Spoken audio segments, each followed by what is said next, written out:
नमस्कार प्यारे विद्यार्थियों। कक्षा 11 राजनीति विज्ञान भारत का संविधान सिद्धांत और व्यवहार पुस्तक की हम चर्चा कर रहे थे। पिछली क्लास में हमने 7वें अध्याय की चर्चा की थी। आज हम 8वें अध्याय की चर्चा करेंगे। स्थानीय शासन बहुत इंपॉर्टेंट और बहुत महत्वपूर्ण अध्याय है। स्थानीय शासन, इसकी आज हम चर्चा करेंगे। महत्वपूर्ण सवालों की चर्चा करेंगे जो कक्षा 11 की परीक्षा में आ सकते हैं, वार्षिक परीक्षा में या फिर विभिन्न प्रतियोगी परीक्षाओं में आ सकते हैं। इनकी हम आज चर्चा करेंगे। स्थानीय शासन की संस्थाओं को संवैधानिक दर्जा कब दिया गया, ये बहुत महत्वपूर्ण है। 1993 में स्थानीय शासन की संस्थाओं को संवैधानिक दर्जा दिया गया। स्थानीय शासन से अभिप्राय लोकल सेल्फ गवर्नमेंट से है, यानी कि पंचायती राज से है। इसके दो रूप हैं, ग्रामीण और शहरी। इनकी हम इस अध्याय में चर्चा करेंगे। त्रिस्तरीय व्यवस्था है पंचायती राज की। गांव में भी 3 स्तर हैं और शहर में भी 3 स्तर हैं। गांव में 3 स्तर हैं। सबसे छोटा ग्राम पंचायत, इसके मुखिया सरपंच होता है। इससे बड़ा ब्लॉक स्तर पर होता है जिसको हम पंचायत समिति बोलते हैं, जिसका मुखिया प्रधान होता है।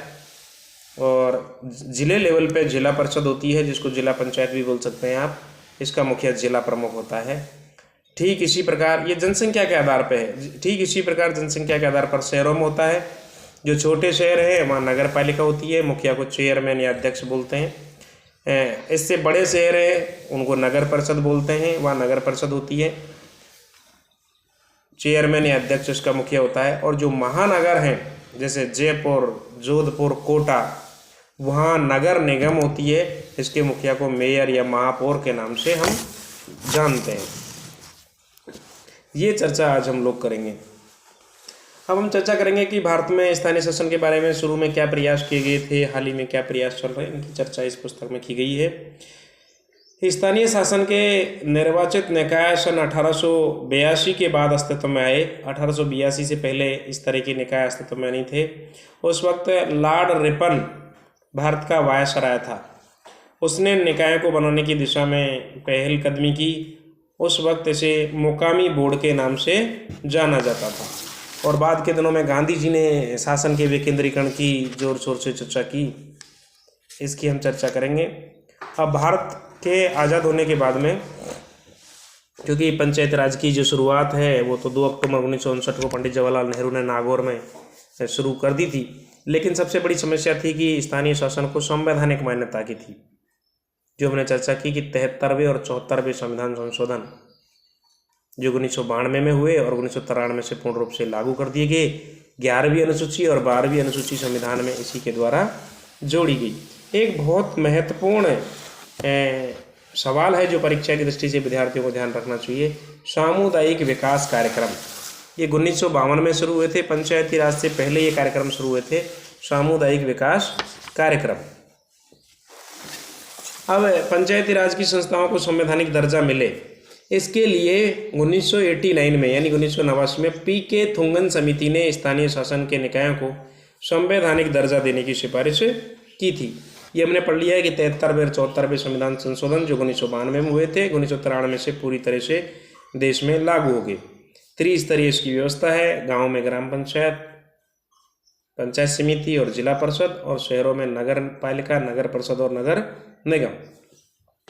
अब सवाल होता है कि स्थानीय शासन के कार्यकाल कितना है। तो स्थानीय शासन का कार्यकाल 5 वर्ष का होता है, यानी जो भी लोकल सेल्फ गवर्नमेंट होगी उसका कार्यकाल 5 वर्ष का रहेगा। सबसे महत्वपूर्ण सवाल जो परीक्षा की दृष्टि से है वो है कि इसमें आरक्षण की क्या प्रावधान रहते हैं। देखिए, लोकसभा और विधानसभा में ST SC को आरक्षण है, लेकिन लोकल सेल्फ गवर्नमेंट में, पंचायती राज में, स्थानीय शासन में ST SC के अलावा महिलाओं को 1/3 आरक्षण है। कितना आरक्षण है? 1/3 आरक्षण है। और राज्य सरकार चाहे तो OBC को भी आरक्षण दे सकती है, यानी जैसे राजस्थान में पंचायती राज में OBC को भी आरक्षण है।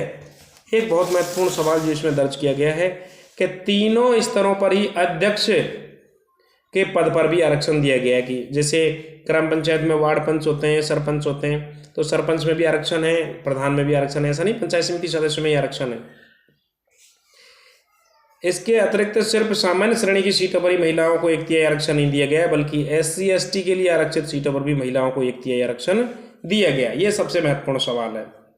अब विषयों की बात करें तो जो राज्य सूची में विषय थे उन विषयों को चुन लिया गया है। कुछ महत्वपूर्ण विषय इसमें दे रखे हैं, जैसे कृषि, लघु सिंचाई, ग्रामीण आवास, पेयजल, सड़क, पुलिया, ग्रामीण विद्युतीकरण, गरीबी उन्मूलन। ऐसे 29 विषय 29 सब्जेक्ट्स को पंचायती राज्यों को हस्तांतरित कर दिया गया है।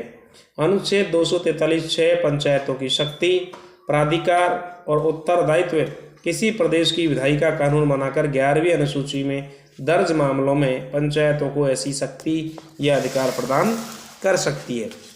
यानी ये बहुत महत्वपूर्ण है, सब बच्चों को याद रखना चाहिए कि पंचायती राज को, ग्रामीण स्थानीय स्वशासन को 29 विषय दिए गए हैं। एक बहुत महत्वपूर्ण बात है कि भारत में अनेक प्रदेशों में जहां आदिवासी जनसंख्या का बाहुल्य है वहाँ 73वें संविधान संशोधन के प्रावधानों को लागू नहीं किया गया है। अब सवाल आएगा कि भारत निर्वाचन आयोग का कार्य तो राष्ट्रपति, उपराष्ट्रपति, राज्यसभा, लोकसभा और विधानसभा के चुनाव करवाना है, ऐसे में पंचायती राज के चुनाव कौन करवाएगा? तो प्रत्येक राज्य में एक राज्य चुनाव आयुक्त होगा। इस आयुक्त की जिम्मेदारी पंचायती राज संस्थाओं के चुनाव कराने की होगी। पहले ये काम प्रदेश का शासन करता था, जो प्रदेश की सरकार के अधीन आता था। अब प्रत्येक राज्य में राज्य निर्वाचन आयोग होता है, जो पंचायती राज का या ग्रामीण स्थानीय स्वशासन का या स्थानीय शासन के चुनाव को संपन्न करवाता है। प्रत्येक राज्य में एक अब राज्य वित्त आयोग होगा। प्रदेश की सरकारों के लिए हर 5 वर्ष में एक प्रादेशिक वित्त आयोग का बनाना अब जरूरी है। ये बहुत महत्वपूर्ण बात थी जो हमने इस अध्याय में की है। आप सब लोग जानते हैं सरपंच, प्रधान, जिला प्रमुख के क्या कार्य हैं। सरपंच का चुनाव प्रत्यक्ष रूप से होता है। 18 वर्ष से अधिक उम्र के व्यक्ति जो निर्वाचक नामावली में जिनका नाम दर्ज होता है वो मत के द्वारा बनाते हैं। प्रधान और जिला प्रमुख का चुनाव अप्रत्यक्ष रूप से होता है। जिला परिषद के सदस्य जिला प्रमुख का चुनाव करते हैं और पंचायत समिति के सदस्य प्रधान का चुनाव करते हैं। इस तरह से इस अध्याय में हमने स्थानीय शासन की व्यवस्था थी उसकी चर्चा की है। 2 अध्याय और बचे हैं जिनकी चर्चा करेंगे। इसके बाद कक्षा 11 के जो विद्यार्थी हैं वो हमारे चैनल पर डॉक्टर कुमेर इस्मावी चैनल जब आप खोलेंगे तो प्ले लिस्ट में जाके और कक्षा 11 राजनीति विज्ञान के नाम से लगभग 18 वीडियो है। 18 पाठों के हम बना चुके हैं दोनों पुस्तकों के। 2 अध्याय और बच रहे हैं जिनके वीडियो हम शीघ्र अपलोड करेंगे। इसके बाद आप कक्षा 11 के विद्यार्थी हमारे चैनल पर जाकर प्ले लिस्ट में कक्षा 11 राजनीति विज्ञान सर्च करेंगे। वहाँ पे पूरी किताबों के जितने अध्याय हैं सबके वीडियो आपको उपलब्ध होंगे। अगर आप पढ़ने लिखने में यकीन रखते हैं, सकारात्मक बातों में यकीन रखते हैं तो आप हमारा चैनल सब्सक्राइब कर लीजिए। भविष्य में फिर आपसे मिलते हैं। धन्यवाद, शुक्रिया।